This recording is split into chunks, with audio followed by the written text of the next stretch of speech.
So హెర్నియాలు so ఎన్ని రకాలు?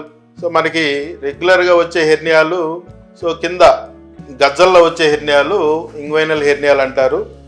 అదేవిధంగా ఫిమోరల్ హెర్నియా అంటాము. ఫిమోరల్ హెర్నియా అనేది తొడ పై భాగంలో, సో ఈ ఫిమోరల్ కెనాల్ అంటే మనకి తొడ కాలువ అంటాము. సో ఆ కాలువలో నుంచి వచ్చేది ఇది మనకి లేడీస్లో ఎక్కువ ఉంటుంది.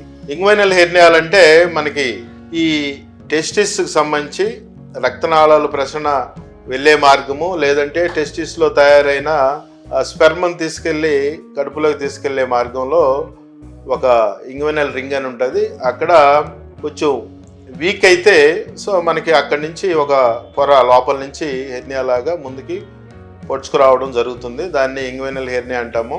ఇది మగవాళ్ళల్లో ఆడవాళ్ళల్లో ఉంటుంది, అన్ని వయసుల వాళ్ళల్లో వస్తుంది. సో మగవాళ్ళల్లో ఎక్కువ ఉంటుంది ఇంగ్వైనల్ హెర్నియా.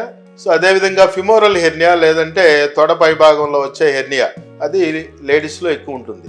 ఇకపోతే మిగతా హెర్నియాలు, బొడ్డు దగ్గర వచ్చే హెర్నియాలు, ఎపిగాస్ట్రిక్ హెర్నియాలు, సో రేర్గా వచ్చే స్విజ్లియాన్ హెర్నియాలు, సో ఆపరేషన్ తర్వాత వచ్చే హెర్నియాలు ఇన్సిషనల్ హెర్నియాలు అంటారు. అదేవిధంగా కడుపు లోపల హయాటల్ హెర్నియా